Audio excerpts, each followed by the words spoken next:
जंगलों में जानवरों की तस्करी आम बात थी और ज्यादातर तस्करी सेठ कुमार के कहने पे होती थी। कुमार ने कई सारे मुस्टंडे पाल रखे थे जो जानवरों को पकड़ा करते थे। इन्हीं में से एक थे कालिया और भीकू। ये दोनों सांप पकड़ने में स्पेशलिस्ट थे। वो देखो, वो रहा काला वाला, पकड़ उसे। पकड़ लिया। इन दोनों ने इतने सारे सांप पकड़े थे कि अब इन पर सांप के डसने का भी असर नहीं होता। ये दोनों सांपों से खेला करते थे। ये देख, कितनी कोशिश कर रहा है आजाद होने की। भला हमारे हाथ में आने के बाद ये कैसे आजाद होगा? जब भी भीकू और कालिया अपनी गठरी लेकर कुमार के पास पहुंचते हैं, तो कुमार उन्हें हर सांप के 2000 रुपए देता है। आज हमने 7 सांप पकड़े हैं। अरे वाह, बहुत अच्छा। ये लो तुम्हारे 14,000। अरे क्या सेठ, कभी तो दाम बढ़ा दो, हम भी खुश हो जाएंगे। जो मिल रहा है वही बहुत है। आजकल मांग भी कम हो गई है। गनीमत है कि हमारे पास पहले से ही ऑर्डर है। ठीक है साहब। एक दिन सेठ कुमार के पास एक विदेशी आया। मुझे एक अलग किस्म का सांप चाहिए।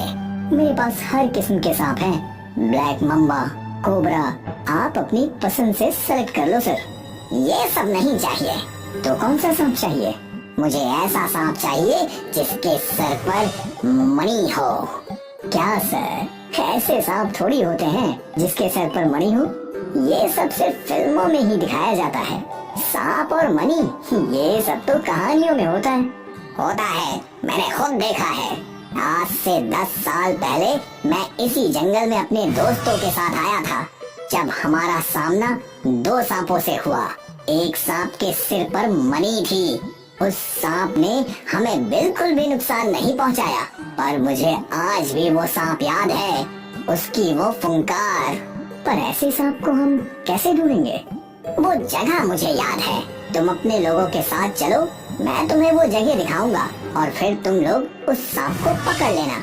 वो सब तो ठीक है, पर उस सांप को पकड़ने में हमारा क्या फायदा है? मैं तुम लोग को 10 लाख रुपए दूंगा। एक सांप के 10 लाख रुपए सुनते ही कुमार तुरंत तैयार हो गया। कुमार ने कालिया को फोन लगाया। एक बड़ा काम है। एक सांप है जिसके सर पर मणि है। इस सांप को अगर तुम दोनों ने पकड़ा तो तुम दोनों को 5 लाख रुपए दूंगा। समझे? 5 लाख। अगर ऐसा कोई सांप होगा तो हम पकड़ ही लेंगे। 5 लाख सुनकर कालिया और भीकू दोनों दंग रह गए और उन्होंने कुमार से डील फाइनल कर ली। कुछ देर बाद कालिया और भीकू कुमार के अड्डे पे पहुँचे। फिर वो फिरंगी कुमार और उसके आदमियों को उस जंगल में ले गया। ये वही जगह है जहाँ मैंने वो सांप देखा था। वो मणि वाला सांप था, उसके सिर पर मणि थी। कालिया और भीकू, तुम दोनों समझ ही गए होगे कि तुम्हें क्या करना है। हाँ सेठ, हमें अच्छी तरीके से पता है। सर, आपको जल्दी ही आपका सांप मिल जाएगा। आप बस मेरे पैसे तैयार रखना। ठीक है, तुम पैसों की फिक्र मत करो, मुझे वो सांप चाहिए बस। उस दिन से कालिया और भीकू दोनों उस मणि वाले सांप की तलाश में लग गए। तुझे क्या लगता है, ऐसा मणि वाला कोई सांप होगा क्या? पता नहीं रे, मैंने फिल्मों में भी बहुत देखा है ऐसे सांपों को, पर जिंदगी में कभी नहीं देखा। पर अगर हम दोनों ने उस सांप को पकड़ा तो हम लोगों को 5 लाख रुपए मिलेंगे। हमें जिंदगी भर काम करने की जरूरत ही नहीं पड़ेगी। मुझे समझ में नहीं आ रहा है कि वो फिरंगी उस सांप के 10 लाख रुपए क्यों दे रहा है, लेकिन मुझे क्या, मुझे तो पैसों से मतलब है। वो फिरंगी उस सांप का कुछ भी करे, बस हमें पैसा दे दे। बिल्कुल, हमें उस सांप को ढूंढने की कोशिश जरूर करनी चाहिए। 5 लाख रुपए से हम दोनों की जिंदगी बदल जाएगी। हम दोनों शादी करके सेट हो सकते हैं। हाँ, और मैं अपनी माला के साथ शादी करके सुखी जीवन बिताऊंगा।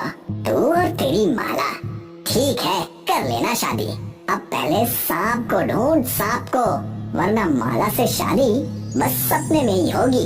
हर रात कालिया और भीकू उस सांप की तलाश में सारा जंगल छान मारते हैं। काफी दिन बीत गए, वो दोनों निराश होने लगे थे। अब तो मुझे यकीन हो गया है कि कोई ऐसा सांप नहीं होता। देख, आज आखिरी रात देखते हैं। आखिर 5 लाख रुपयों का सवाल है, वरना भाई को बोल देंगे कि ऐसा कोई सांप है ही नहीं। अब इतनी मेहनत की है तो एक रात और सही, ठीक है। वो रात पूर्णिमा की रात थी और आकाश में चांद पूरा था।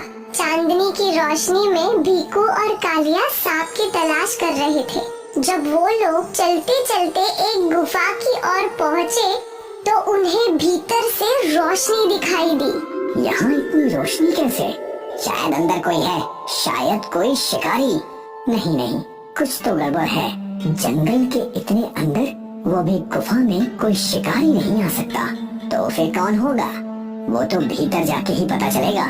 जब दोनों अंदर गए तो चौंक गए। वहाँ एक बड़ा सा सांप एक शिवलिंग के पास बैठा था। उस सांप के सिर से रोशनी चमक रही थी। ये वही सांप है, मनी वाला। पकड़ उसे। इसके पहले कि भीकू उस सांप को पकड़ता, उस सांप ने अपनी आंखें खोली और सांप ने भीकू को फुर्ती से जकड़ लिया। कालिया उसकी मदद करने जा ही रहा था कि आसपास से बहुत सारे सांप कालिया की ओर बढ़ने लगे। अपनी जान बचाने के लिए कालिया गुफा से बाहर भागने लगा और सारे सांप कालिया का पीछा कर रहे थे। कालिया भागते भागते कुमार के पास पहुंचा। कुमार भी जंगल में ही था। वो सांप, क्या तुझे वो सांप मिल गया? उस सांप ने भीकू को मार दिया क्या?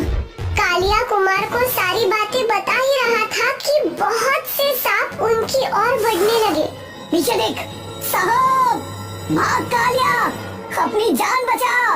कुमार और कालिया दोनों अपनी जान बचाने के लिए यहाँ वहाँ भागने लगे कि तभी अचानक उन्हें वो फॉरेनर मिला। वो अपनी जीप में सांप की तलाश कर रहा था। कुमार और कालिया दोनों उसकी जीप में कूद गए। यू टर्न ले ले जल्दी। क्यों? अबे तू टर्न ले, वरना कोई भी जिंदा वापस नहीं जाएगा। तेरी मरी के चक्कर में हम सब मारे जाएंगे। फॉरेनर ने गाड़ी को यू टर्न मारा तो पीछे मनी वाला सांप खड़ा था। उस सांप को देखकर तीनों डर गए। सांप की मनी चमकने लगी और उस मनी से ढेर सारे सांपों की बारिश होने लगी। सारे सांप जीप की ओर बढ़ने लगे। ये सांप हमें नहीं छोड़ेगा। हमने खुद अपनी मौत को दावत दे दी है। वो देखो, मेरा मनी, जाओ जाओ उस सांप को पकड़ो। अरे फिरंगी, वो मनी नहीं है, मौत है, मौत। तुझे अपनी मौत दिखाई नहीं दे रही है क्या? I want that money। मैं 20 लाख दूंगा।